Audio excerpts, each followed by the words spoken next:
عربی ہی تھی، ان کی مادری زبان بھی عربی تھی، وہ صبح و شام عربی بولتے تھے، ایک ایک نشست میں وہ ہزار شعر کہہ دیتے تھے، انہیں عربی کے دو چار جملے بولنے میں کوئی مشکل نہ تھی، لیکن قربان جائے قرآن کی عظمت پر، قرآن کی حقانیت پر،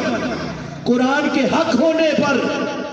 اللہ رب العزت نے کہا کہ اے اہل عرب وَإِن كُنتُمْ فِي رَيْبٍ مِّمَّا نَزَّلْنَا عَلَىٰ عَبْدِنَا فَأْتُوا بِسُورَةٍ مِّن مِّثْلِهِ، اللہ نے کہا کہ اگر اس قرآن کے اندر تمہیں کوئی شک ہے،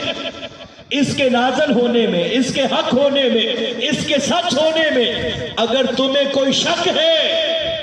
تو اللہ نے کہا کہ تمہیں اوپنلی میں چیلنج دیتا ہوں، تم اکیلے نہیں اپنے ساتھ 10 ملانا چاہو یا 100 ملانا چاہو، تم وہ بندے بھی ملا لو، 1 2 دن نہیں، ہفتہ 10 دن مہینے بھی لے لو، اللہ نے کہا کہ تم